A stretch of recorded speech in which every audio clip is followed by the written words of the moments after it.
Get along, she continued on the same note, unless probably you've forgotten me and fallen in love with another girl.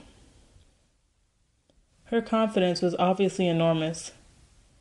She had said, in effect, that she found such a thing impossible to believe, that if it were true he had merely committed a childish indiscretion, and probably to show off.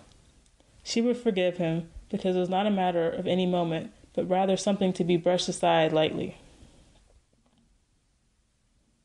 Of course you could never love anybody but me, she continued. I like the way you love me. Oh, Dexter, have you forgotten last year? No, I haven't forgotten. Neither have I.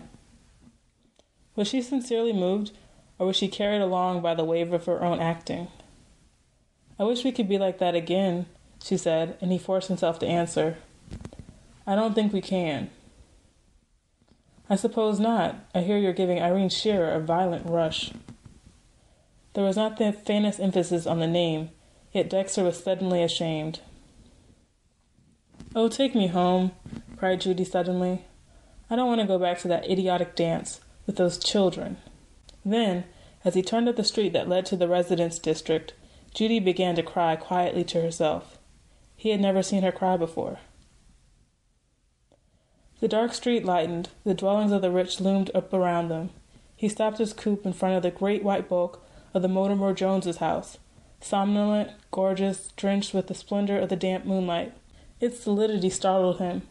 The strong walls, the steel of the girders, the breadth and beam and pomp of it were only to bring out the contrast with the young beauty beside him. It was sturdy to accentuate her slightness, as if to show what a breeze could be generated by a butterfly's wing. He sat perfectly quiet, his nerves in wild clamor, afraid that if he moved he would find her irresistibly in his arms. 2 tears had rolled down her wet face and trembled on her upper lip. I'm more beautiful than anybody else, she said brokenly. Why can't I be happy? Her moist eyes tore at his stability. Her mouth turned slowly downward with an exquisite sadness. I'd like to marry you if you'll have me, Dexter.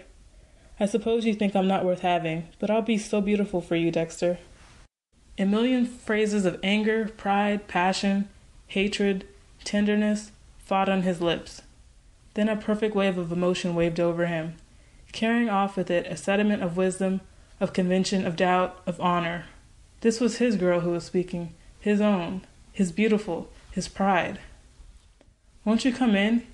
He heard her draw in her breath sharply. Waiting. All right, his voice was trembling. I'll come in. Part 5.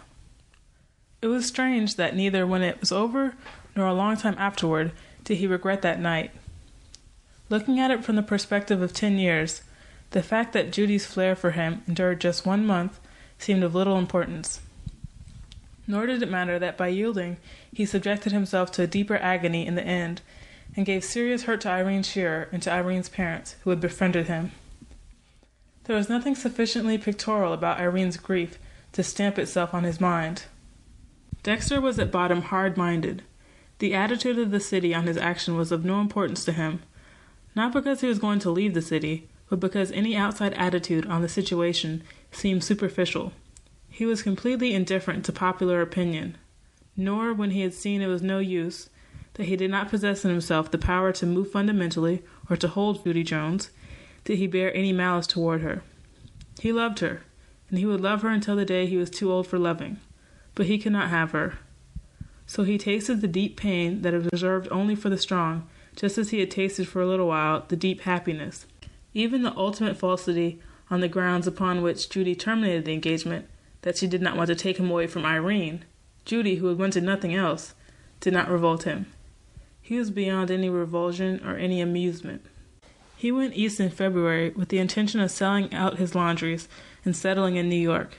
But the war came to America in March and changed his plans. He returned to the West, handed over the management of the business to his partner, and went into the first officers' training camp in late April. He was one of those young thousands who greeted the war with a certain amount of relief, welcoming the liberation from webs of tangled emotion. This story is not his biography, remember, although things creep into it which have nothing to do with those dreams he had when he was young. We are almost done with them, and with him now. There's only one more incident to be related here, and it happened 7 years farther on.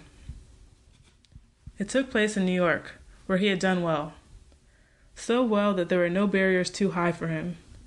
He was 32 years old, and except for one flying trip immediately after the war, he had not been west in 7 years.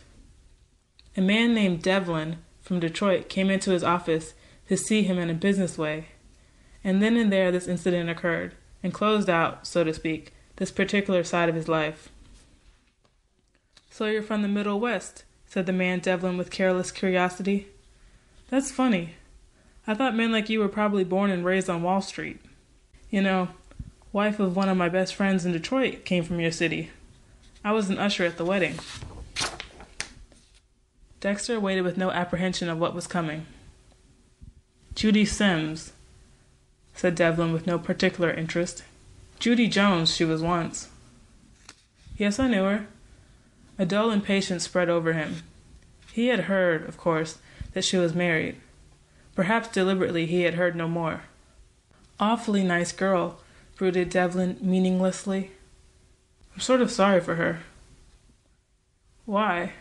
Something in Dexter was alert, perceptive, at once. "Oh, Lud Sims has gone to pieces in a way. I don't mean he ill-uses her, but he drinks and runs around." "Doesn't she run around?" "No. Stays at home with her kids." "Oh." "She's a little too old for him," said Devlin. "Too old?" cried Dexter. "Why, man, she's only 27. He was possessed with a wild notion of rushing out into the streets and taking a train to Detroit. He rose to his feet spasmodically. "I guess you're busy," Devlin apologized quickly. "I didn't realize." "No, I'm not busy," said Dexter, steadying his voice. "I'm not busy at all, not busy at all. Did you say she was 27? "No, I said she was 27. "Yes, you did," agreed Devlin dryly. "Go on, then. Go on." "What do you mean?" "About Judy Jones." Devlin looked at him helplessly. "Well, I told you there is to it. He treats her like the devil. Oh, they're not going to get divorced or anything. When he's particularly outrageous, she forgives him.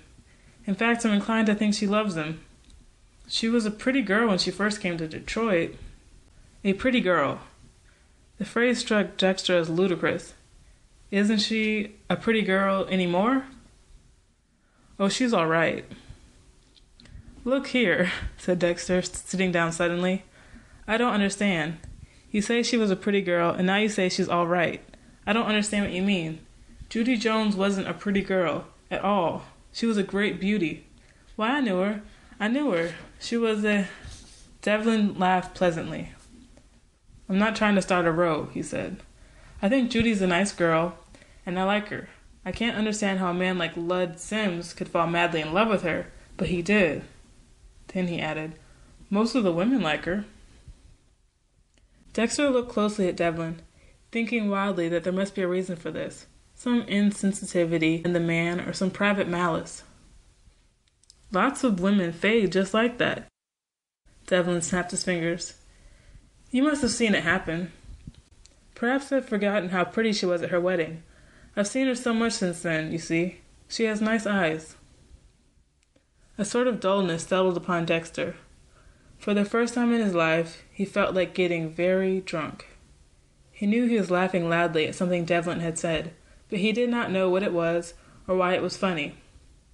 When in a few minutes, Devlin went, he lay down on his lounge and looked out at the window at the New York skyline, into which the sun was sinking in dull, lovely shades of pink and gold.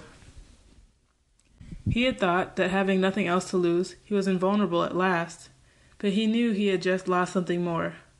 As surely if he had married Judy Jones and seen her fade away before his eyes.